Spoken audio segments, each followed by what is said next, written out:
How to manage studying for entrance exams, boards, and your school exams while also taking out time for yourself. I think every 11th or 12th grader, especially right now, is looking for the answer to this question, and this video will surely help you out in some way. Hi guys, welcome back. In today's video, I'm going to be sharing a few tips that will help you manage all the stuff that you have to do in 11th and 12th grade. Let's get started. The first one has to be prioritizing. Rank all your tasks in an order of how important they are. So like if you have an important submission tomorrow and you haven't done it before, so it will be a priority for you to complete it today, right? The same when you're preparing for exams also. Like for most of the 12th graders, entrance exams are a priority over boards because scoring good in boards will not get you into a good college, but your entrance score is what matters the most. So you will be studying more for your entrance exams than boards. I mean, it will be different for different people, but just know what is more important for you, what you should focus more on, and what is not that important. The second one is planning and getting organized. I used Notion for this, but you can also use your journals or Google calendars, any productivity apps that are available these days, or just a normal printed calendar that we have at our homes. Okay, let's give you guys a little Notion tour. So this is what my homepage of Notion looked like. A little quote as a shout out. So that was the first thing that I saw when I opened Notion.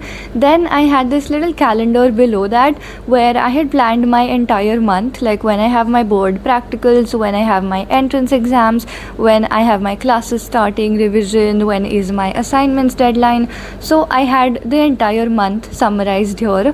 Then I had my school page where I had my class timetable and a page where I had written all my grades, like how much I scored in this subject in this exam, to see if I've improved. I also had the syllabus and date sheet for my upcoming exam.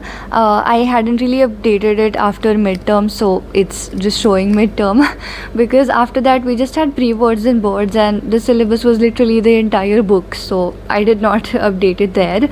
And is the syllabus tracker. I had written all the chapters there, and again I hadn't updated it after midterms, so the chapters, if they were done or in progress or still have to be started, everything was there. Then is this huge to-do list where I literally put in everything that we had to complete. There is my project, there are assignments, worksheets, and previous year questions, everything. And as soon as I got done with them, I came here and strike them off the to-do list.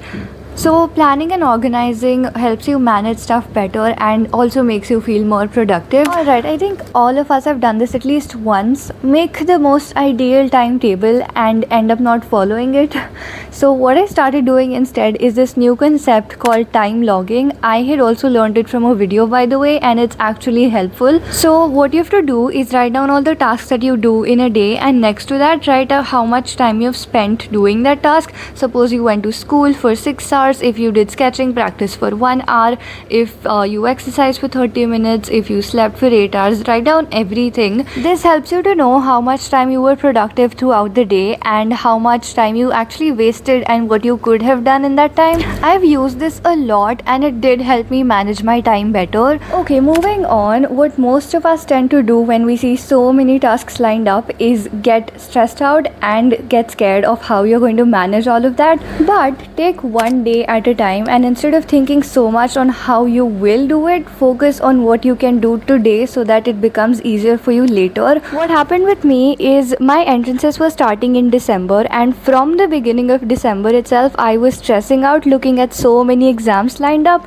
I had my pre-boards firstly in December, then December end I had a government entrance exam, then in January also I had my final board practicals, 2 more entrance exams and 1 more pre-board. Then in February and March I had my board exams and some more entrance exams after that. So my elder sister once told me this, that take one day at a time, focus on what you can do today, don't think so much on how will things work out, because eventually they will. Because if you just keep thinking, you'll just keep thinking and you won't be able to prepare how much you wanted to because you're already demotivated and stressed. So one day at a time.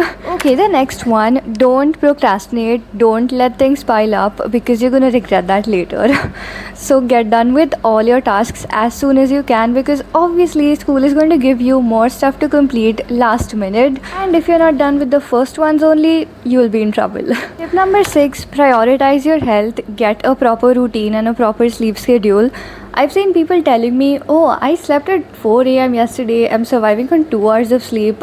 Why? Why would you do that? I mean, I was also one of them, but only for a few days. Plan your routine in such a way that you can complete most of your tasks in the daytime itself instead of staying up late at night. Another story of mine, the week I had my entrance exam, it was an exam for the college I really wanted to get in. That week I fell sick, and it was not normal cold and cough or anything. It went till IV and stuff, and obviously I couldn't prepare how much I wanted to. Even the day I had my UCET exam, it's an entrance exam for IITs if you want to get into design there, I woke up with a fever out of nowhere. So prioritize your health, because obviously it's so much more important than all your exams. Tip number 7, don't stress out, don't pressurize yourself or compare yourself with anyone. Give your best, trust your preparation, and you will figure it out. And yeah, that is it for this video. I hope it helped you at least a little bit, and also check out other videos that I've uploaded for 11th and 12th grade. Don't forget to subscribe, and thank you for watching.